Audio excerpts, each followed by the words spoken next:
Hello, everyone. Welcome back to the show. My name is Sibyl. For those just joining us for the first time, and today I am super honored to have this person on the show to share her wonderful story. I met her on YouTube through Tuko Talk, so shout out to Lynn Ngori for doing such a wonderful job on her story. She was born in 1984 in Japan to a Buddhist family, and growing up, she had a lot of suicidal thoughts and had a difficult time because of being brought up in a broken home. She started going to church after doing some soul searching. And then she accepted Jesus as her Lord and personal Savior about 16 years ago while she was in the university. From then on, she proceeded to study for her MA in a British university to become a humanitarian aid worker. She met her husband then, Nick, in church, and they got married in Kenya 11 years ago after working for an NGO in Japan for 1 year. Together, they launched the Hikari School of Music in 2012 with a vision to provide stable employment for young people and offer quality music education. They are mom of two beautiful daughters, and they're very passionate about sharing the love of Christ. Her hobbies include sewing and learning languages. Everyone, please join me in welcoming Yuka Itakura Mwashimba to the podcast. Hi. Hi. Hi, everyone. Hello. And really nice to have you back on the show. Back because this is our second time doing it. So hopefully we'll do the network will be better this time around. We pray so. Can you tell us briefly just a little bit about your childhood? So in listening to your story, you had quite a childhood, being an only child and then coming from a home that was broken and all of the impact it had on you. But just tell us a little bit, your childhood and the events that actually led to you finally meeting your husband, Nick. Okay, so as you said, I was born in Japan, and it's like a traditional Japanese family. Like you normally find them following Shintoism and Buddhism. So we used to go to temples, we used to go to shrines, and I didn't know true God when I was growing up. And well, it wasn't so easy because my father was violent, and he used to beat us. He used to beat my mom and my siblings and me, and he used to like say things that torment me sometimes up to today. That some hurtful things like I would say it's like psychological abuse, and also it wasn't easy to see my mom getting beatings all the time, and being told very nasty things. So basically I grew up, I think, with a low self-esteem. Back then, like, of course, I didn't know anything about self-esteem, but I didn't have confidence because I was always told, like, you'd amount to nothing, you would not achieve anything, things like that. And yeah. And then eventually it came to a point I was contemplating on suicide because so many things that had happened, and I just couldn't see why I should continue living because I couldn't see any hope. All marriages I saw around me was like broken, and it was just there was nothing to like offer me hope. But then a friend introduced me to going to church, and then church became like my second home. I was running away to go to church, to run away from home, whatever was happening in the house. And so that's how I became Christian when I was in university. And then after that, I went to the university in England because instead of, I came to a point to think, instead of taking my life, why can't I use it for something, at least for some people who are suffering and struggling and they don't have what I had, like clothes and education and housing. So instead of taking my life, why can't I just offer myself to help other people? So I went to a university in England to study humanitarian aid, and then at the church, I met Nick, who is now my husband. Wow. What a life. And I made a Mhm. mistake earlier saying you were the only child. So correction on that. She had siblings. I can imagine that just switching from your religion of Shintoism and Buddhism, it caused a lot of maybe tension in your family. And you've not always been a Christian. So and it takes a lot for a person to change their faith. Can you tell us, what that journey has been so far, especially in light of how life was tough for you in the past, and what your family have they come to accept your new religion, even though it's not so new anymore? It was not easy because you see, like my father was, this traditional person. So he was like, now that's like bringing shame to my family, to our family. And now if you're a Christian, you can't participate in family gatherings and, to remember our ancestors and whatever, whatever. But at that point, I was like already at a point that, uh, what is this person telling me? Because now, like, if you look at the life he's leading, I don't want to end up like him.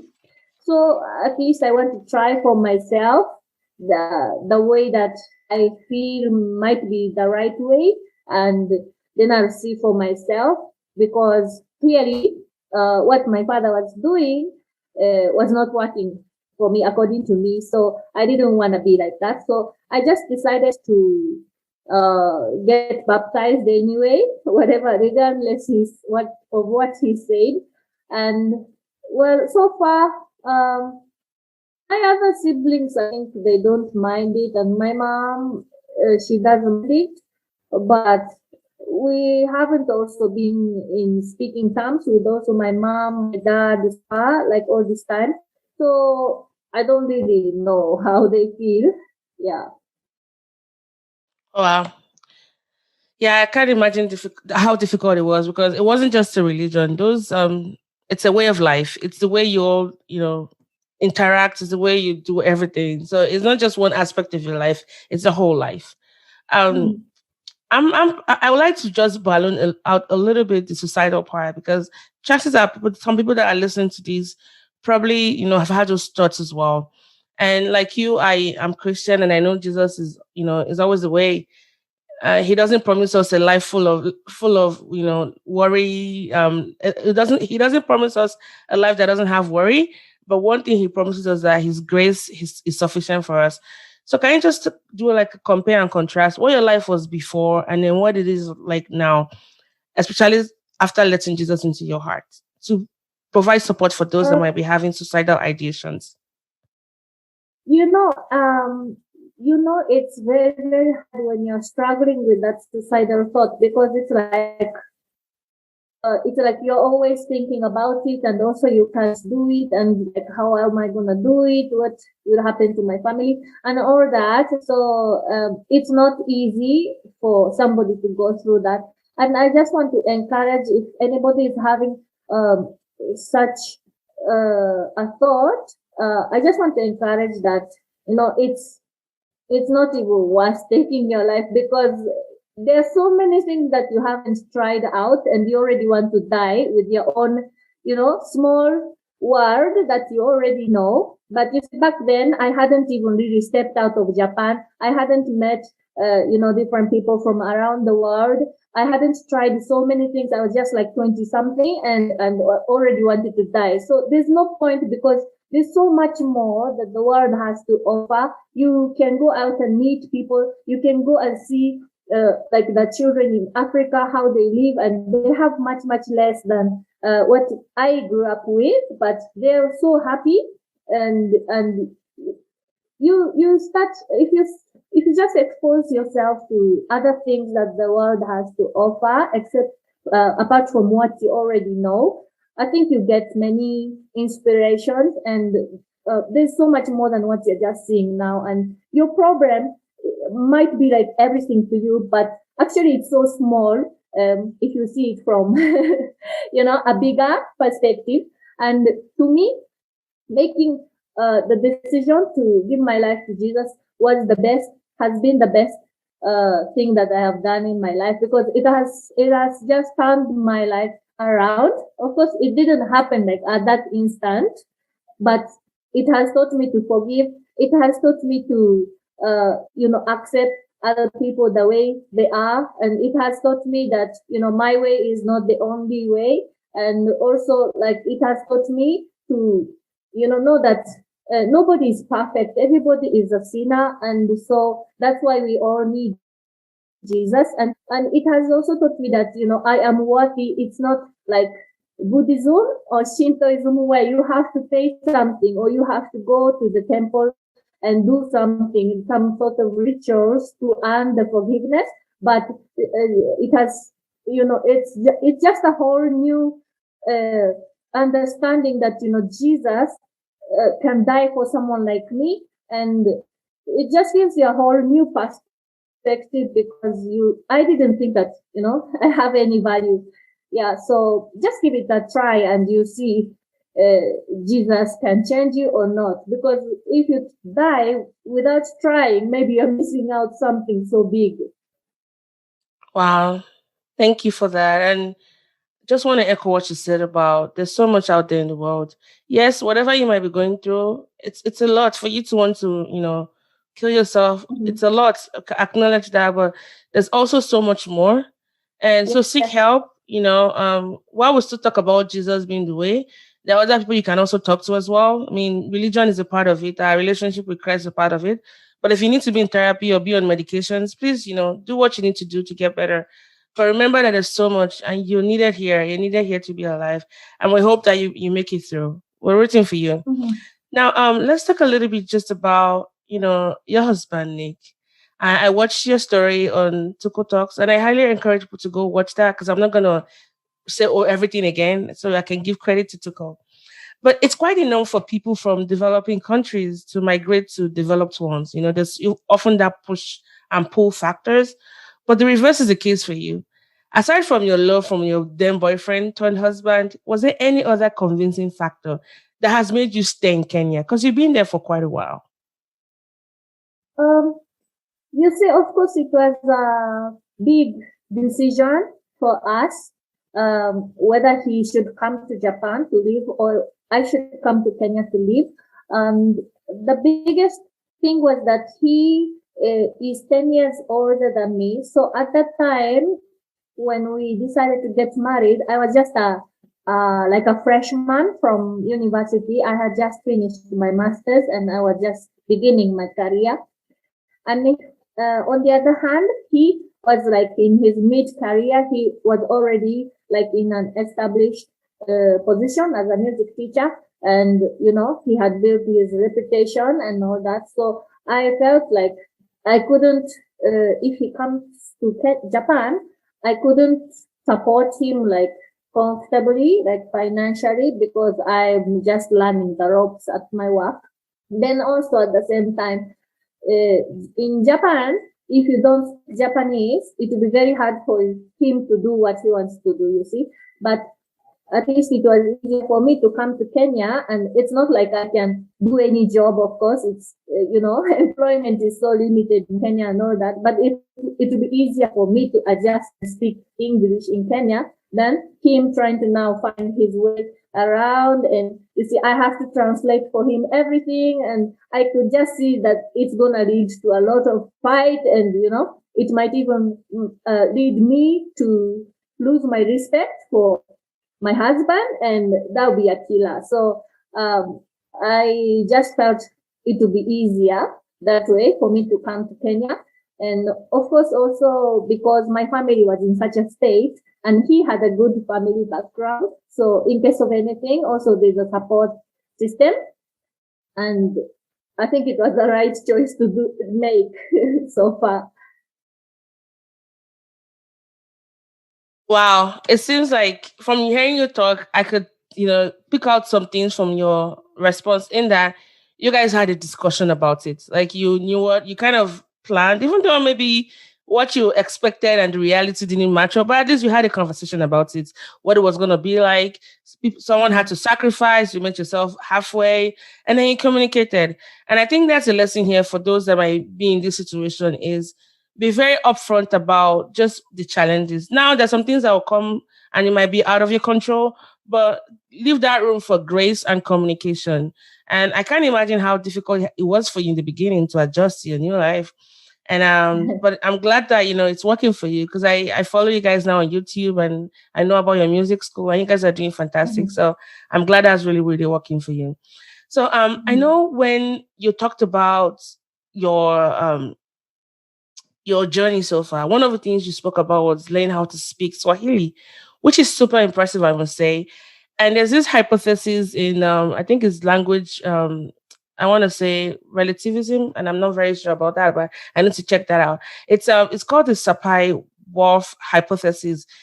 And I see that you're Japanese, but sometimes when you talk, you sound like my Kenyan friends, like my Nika friend. Nika, shout out to Nika and my other Kenyan friends. There's a way you just sound like them.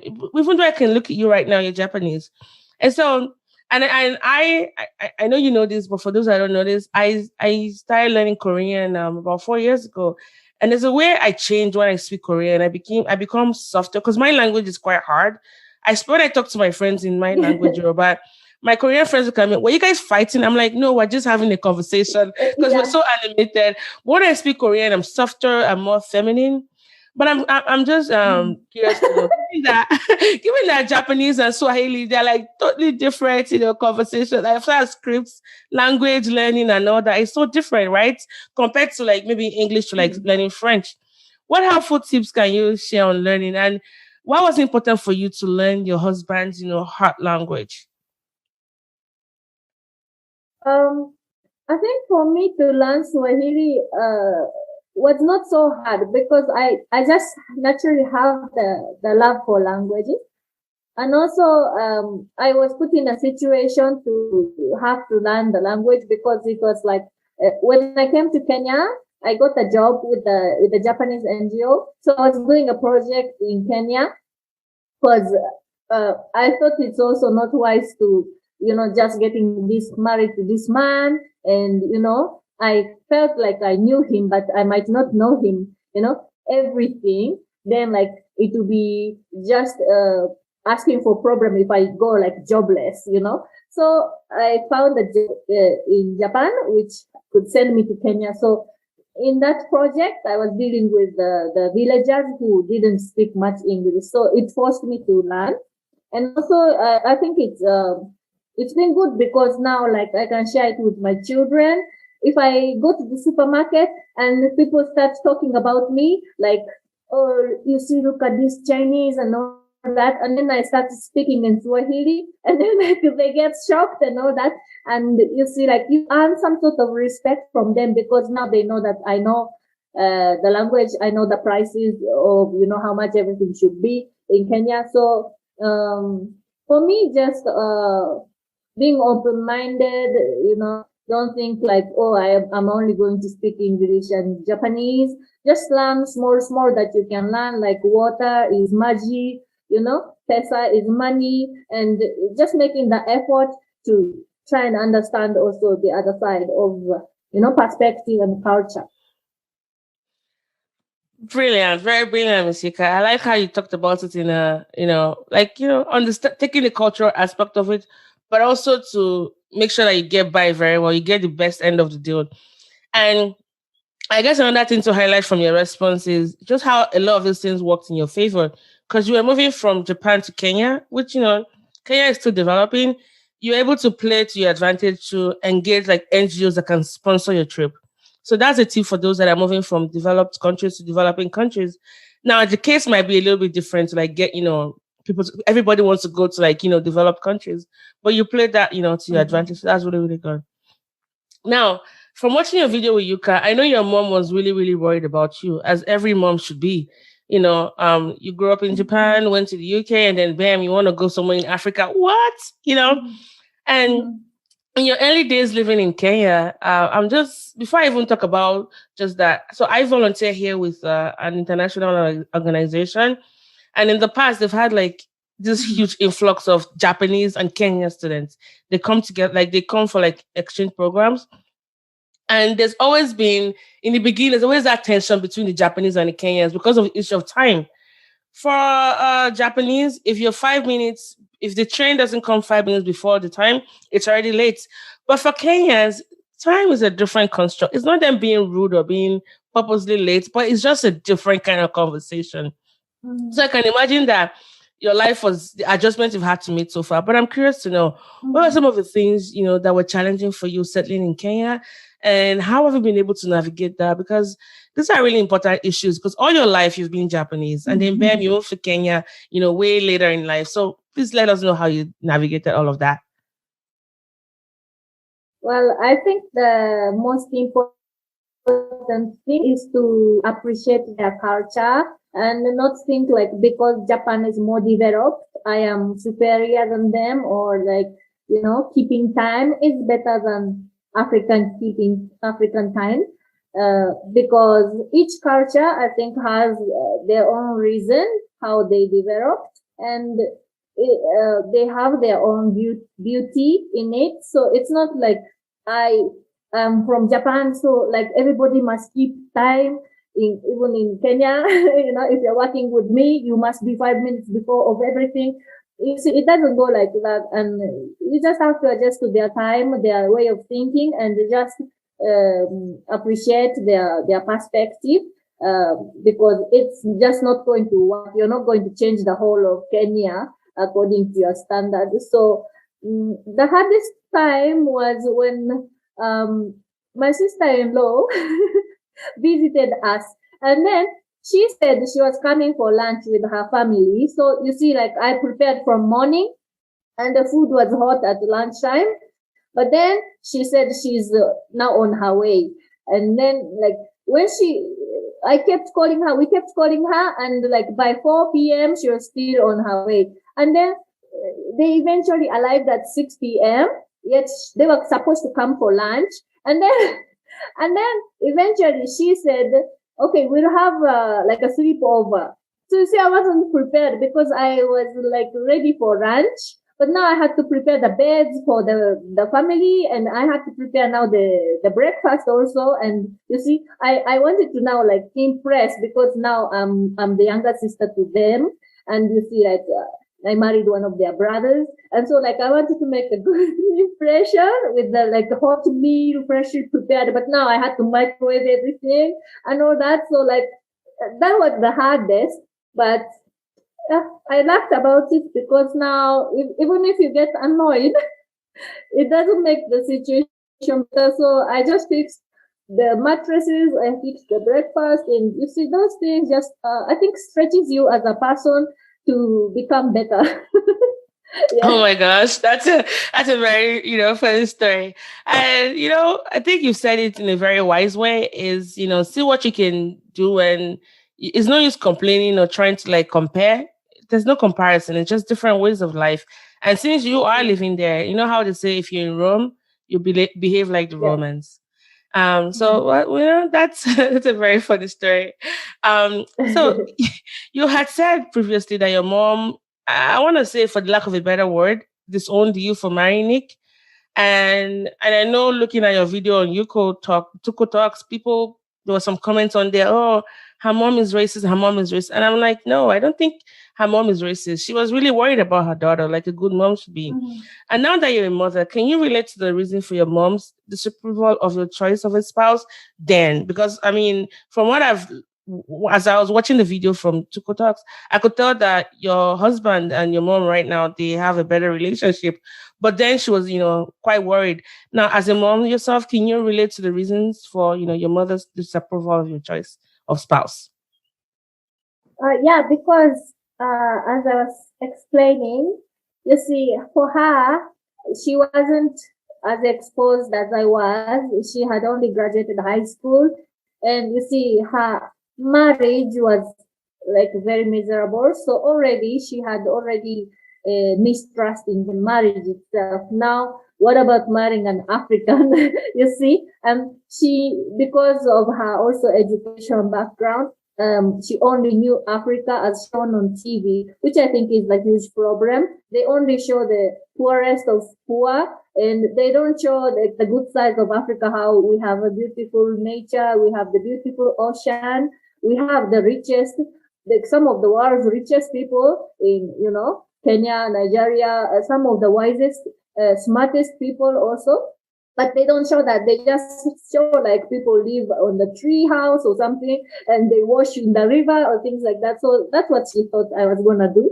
But I relate to that how she felt, because I now understand how it was like at that time, because I was very young and I was so much in love with Nick. I just felt like resentment, how she's not, letting me what I wanted to do. But now I feel that it came out of love and concern. Yeah.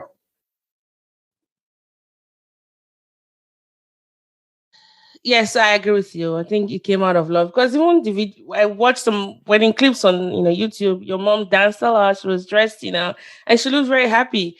And I can imagine that with having grandkids. Usually they say grandkids sometimes are like the glue between parents and their in-laws. So I mean, it's always nice to hear that um the rough parts have been smoothing out. Now, with your choice of a life partner being non-Japanese, because I imagine that from what I know about Korean culture, which is kind of similar to Japanese culture, isn't that you like to maintain the family lines in a way you want to make it as homogeneous as possible. So foreigners are not really, even though things are getting better, but historically, Japanese should marry, Japanese. Now, with your choice Yeah. of a life partner and also changing your religion and I would say way of life, what's your current state of your relationship with your family, especially your kids with your parents? Okay, as I said, there's so much that have happened since our wedding, and now I don't talk to my parents anymore. Sadly, like both of my parents, but it's not just because of marrying in Kenya. It's just all about so many things, so many other things in the family and their own baggage, I would say. And so I have decided that it's best for my children to also keep a distance from all the turmoil because it's not stable.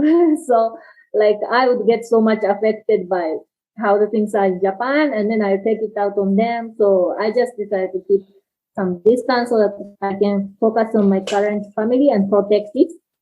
So that's where we are now. But I am praying and I have belief. I have faith in God that He's still working on it. This is not the end of the story, and we are going to see how it turns out to be. Yeah, and getting married in Kenya for me it really worked out because when I dated some Japanese boyfriends before, but it was just so much trouble because you just assume so many things are in common just because you're both Japanese, but you grow up in different family, different area of Japan. I grew up in city. My boyfriend had grown up in like a rural community. So then like the way of thinking is already very different. How a woman should behave in the house is also different, depending on the area you grew up with in. So it didn't work out because like in Japan, if you are with the Japanese person, you expect a lot of them to, know certain things, how things are done or like, but if I'm marrying a Kenyan person, you already know that you have to talk about everything. And so that really helps me because I think any marriage is like marrying a foreigner. Even if I'm marrying to a Japanese person, there's so many things that you don't have in common just because you're Japanese. It doesn't mean anything. And so it really helped me to accept the way he is. And I think it does actually reduce the fight for my case, yeah. Oh wow. I think you've given us a secret to a very good and happy marriage is that don't assume everything about your spouse, even if they are from your culture. Treat them like you're marrying a foreigner because you really are marrying a foreigner. Even if you grew up on the same street, they have different ways of doing things. And then now you have to learn yourselves better. Oh my gosh, Yuka, that's super smart, super, super smart. Thanks for those wise words.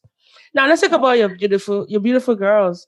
I think biculturalism is one of the many ways to reconcile culture in a homogeneous way. Now, not everybody can go marry, someone from another culture. But let's talk about your own story. Given that your kids are both, Japanese and Kenyans, how are you helping them express and navigate this? And how do you even share your Japanese roots with your children? And what tips do you have for parents who might have like similar dynamics?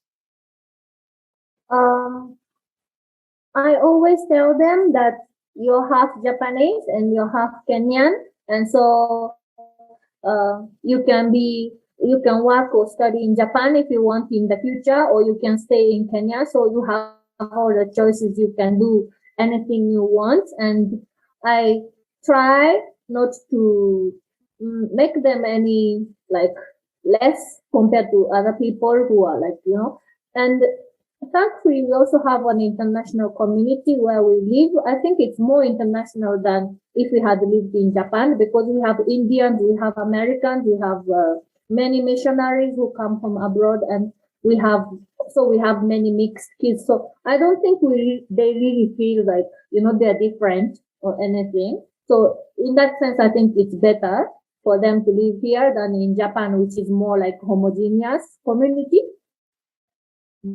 They do say something like, how did you make your hair so straight? I also wanted a straight hair like yours. And then I'm like, but why don't you like your curly hair? Then they're like, but it gets tangly. It's so painful and your hair is nicer and things like that. So I try not to also deny, like you shouldn't feel like that because that's how they feel. So I'm like, oh, okay. If you want, there's also an option to straighten your hair. Next time we go to Japan, I'll take you to a salon and then you can straighten your hair. It's up to you. So that, I don't also deny like you shouldn't feel like that. You should accept yourself like that. But I'm still a new mom. My kids are not yet like teens or anything. So, I'm still learning at the same time. I mean, thank you for that. I like how you said, affirming them and, sitting with them in that place of, I guess, questioning their identity because you're both exploring these issues. And I imagine that you growing up and having to navigate the self image issue you had as a child, the lessons you've learned from there, it will better prepare you in your new role now as a mom. And I'm sure they'll be well adjusted, given that you're willing to learn. And I really, really love how you said, you know what, I'm going to affirm them and have them understand that I can hear you, I see you, and you're beautiful. So that's a very good lesson to learn.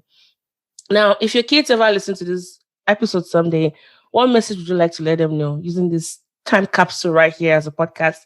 If you want to leave a message to your kids. I would say that I love them so much, and their existence really changed my life. And I know that I'm not the best mom in the world or anything, but I try my best. The way it's imperfect it is, but I try my best to do what I can do for them and try and I know I spend more time and I'm spending time with phones and things like that, but I'm trying my best and trying my best to give them at least a good family. And so I love them, and they're coming into my life has changed my life because I feel like I can keep going. I feel like I was worthwhile, and I feel like there's a reason I didn't die at that time back then, and there was so much more on the other side, and so they give me hope, and they give me that assurance that I am something. Yeah, I'm doing something. Yeah. Thank you for that. Thank you so much for that. Do you teach them Japanese, or do they learn Swahili, or is it a mixture of both at home? Yes, we teach them Swahili. I teach them Japanese, and I also try to teach them now French, a bit of French, and because I like French, And also I try to teach them, started teaching them a bit of Korean.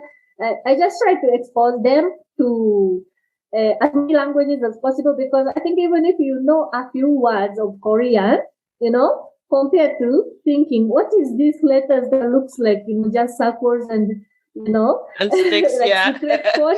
Yeah, secret code. At least it might give them some opening in the future if they want to learn Korean. They already know something, so they can relate to it. Or if they meet somebody who is from Korea, at least you can say hi. You can't hold a conversation, but at least you can say hi. And I think it's just it's a good value to know different languages. I find it fun myself. I want to share that fun and enjoyment with them. I agree. I mean, your kids already being Japanese and Kenya has already, helped them be more exposed. But definitely language is one of the ways to, explore cultures and, get to understand other ways of life. Understand acknowledge the differences, but hopefully the similarities can bring us all closer together. Now, you and your husband run the Hikari School of Music, and I know it's a Japanese word for, I want to say, is it hope or is it love? I'm not sure. But Light. light, I knew it was something really positive. Can you tell us what this is all about and what was your dream and vision behind it? We started it because my husband had the dream that, I want to one day own my own music school. And back then we were working in an international school as music teachers, and that life of employment was good because it gives you stability. But at the same time, it's like you keep repeating the same cycle of school calendar every day, year in, year out. You write the reports and all that. Definitely, it's good. But he had that vision to start the school. And for me, as a wife, my part was to support him. So one time when time was right, we decided to leave the employment and start, give it a try. We didn't know if it was succeed or not, but we just said, why not try? Because you don't want to die not trying. So we named it Hikari because we wanted it to be the light to the community, like something that offers hope, and something that where you can come and discover also what you have been, what God has installed in you. And so there's a verse in Matthew where it says, if you have a candle light, you don't put it under the table, you put it on the table so that everybody can see it. So our motto is let your light shine. So the idea came because music education, especially where we live in Nakuru, is not yet so much valued. In Nairobi, a lot of people are happy to pay for music education and they know the value. But in Nakuru, they feel like, what is it for? What are you going to do with that? It's not going to give you any job and all that. But there's so many kids who are talented. There are so many others who are talented, and that talent goes undiscovered the whole of their life because they're not given the opportunity. And it's not about we need to give you a job, because learning music or learning language, it's just enriching your life, and you see it makes your life like more beautiful, more enjoyable, and it just makes it more full. So we want it to be like the source of hope to the community. And so that's why we named it Hikari. And in the beginning, of course, we were just two of us and we didn't know. But when it started growing, our prayer has been that may it never be about money. May we never use it just to, enrich ourselves and going for a holiday and things like that. But, to share what we have and enrich our other people's life. So that's why we started employing other people, and we try to pay as the best we can to them and offer source of employment to the people, because in Kenya also employment for youth is a big problem. Yeah. Yeah. It's the same in Nigeria as well. They're underpaid and undervalued. Wow. I can imagine there being some adjustments you've had to make. If I can imagine doing business in Nigeria, it might be the same as doing business in Kenya. There's so many, loophole, like administrative red tapes, so many things you have to do that can be quite frustrating. So wishing you the best in all of that journey. But I'm curious to know that the question I have for you next is, um, I'm married and sometimes, I go like, oh, thank God we don't work together. When it's just like, when things are like really, really tough, like at least I can go to work and just take my mind off it. But you're married and then you also work with your husband. Now, of course, there's so many advantages to working with your husband. Definitely. But we're not going to talk about that because it will make for a fantastic, sizzling, scintillating conversation here on the podcast. But what are some of the things? How do you make it work? Work is work, work is home, work is, husband and wife together. How are you doing all of this? Mhm. Mhm. Um, Actually, it's not easy at all, and it was hard, like until very recently. But then one time we attended after Corona. Actually, we attended how do you call it? It's like a Bible study course for Christian couples, and there was a course for husband and there was a course for wives. And my biggest challenge at that time was like, I would suggest things to improve Hikari or, do things better. You see, as a woman, you see so many things that can be improved and you see like, so many things at the same time. But for men, it's like they're focused and they don't see so many details. That's what I come to learn. And during that course, he came to a point to realize that I have to value my wife's opinion because she's a helper. Because I was at a point where I was asking myself, I'm supposed to help this person, but he's not listening to anything that I'm saying. So how can I help? Like, I was so frustrated because I could see so many things that can be improved or he shouldn't do. And then he doesn't listen. But anyway, I think it's a journey. And so, just also try to see it like positively because you see, like every bad thing has also a positive side. Like for me, I can say that he's too lenient, maybe with the teachers. He's too soft. He's not telling them off as he should. And I have to tell them off on behalf of him, and I'm the always the bottom and things like that. That was the part of the struggle. But also, if you try to look at it from the other side, it's like he is, he is patient. I'm not patient at all. So, those are values you see. Like in Kenya also, like you can say that they don't keep time. But if you see it from the other way, it's like more relaxed. Nobody is in a hurry. You're not stressed out. So everything is like has a flip side of coin, and try to appreciate and also try to continue learning in the Bible or talking to people who are more experienced than you in business or in the Christian journey as a married couple. Try to talk to them and get their wisdom because no marriage is problem free, and you see it's a journey and it helps you grow because definitely if I'm single, I wouldn't be having to learn all these things that I have to learn because of Nick. But thanks to Nick, I have to make the adjustment. I am a better person thanks to Nick. He's like a mirror to show, where I have to grow still. Yeah. Wow. I couldn't have answered that any better. That was really beautiful. And your husband and you sound like my husband and myself because I am not the patient one. And you're right. Like I think there's a grace God gives us as women to be able to have that almost like we can think in the future, we can see things, and we're almost always right. But then we also have to learn the patience to deliver our message well in a respectful way and not go, but I told you so, you're working together as a team. Exactly. And I think it sounds like you and your husband, I could tell that you're a team together and you've understood, like you have to grow in certain areas and he has to grow in certain areas. Is how you can have the other person help you grow in your own area to make for a well-rounded, balanced person. So thanks for that reminder. We're almost done now. I just had this final questions for you will be looking back at the ups and downs of your journey, from Japan to UK to Kenya and then settling there. Who knows where you're going to be next?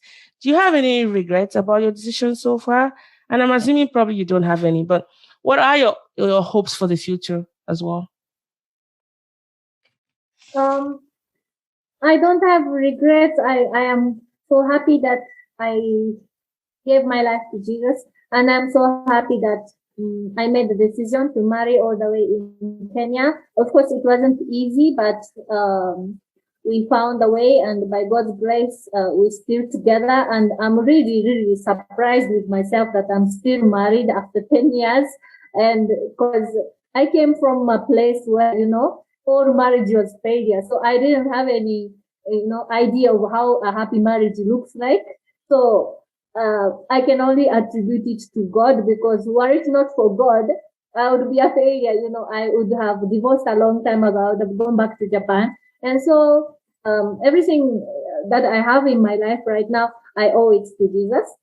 And well, a regret would be, I just wish that I could have a better relationship with my parents. Like the other day, it was Mother's Day, and my kids wished me Happy Mother's Day, but I couldn't talk to my mom like Happy Mother's Day. So that's like just a little bit sad. But I came to just think that every life has a challenge. It's not like, I'm the saddest person on the whole planet. Every life comes with a challenge. Some people are born with disability. Some people are born with family problem. Some people are born some other people are rich, but, A, B, C, D. So just accept the challenges that are given to you. There's no life that is perfect. And you have a reason why you are given that family. So I am hopeful for the future that I am going to see how this story is going to end. Like, I don't think it's just going to be a sad story, a broken family.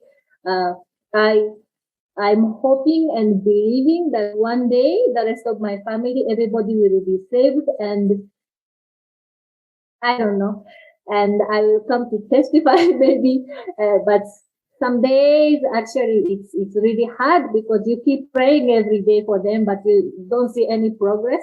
But my hope is that God is a living God. He's not dead. He's not a statue who, can't hear. He is seeing what you are doing right now. He is seeing your pain right now, and he is alive today at this very moment. He is listening to our conversation, and so he's working on your problem. Yeah. So yeah, I don't have really regrets in that sense.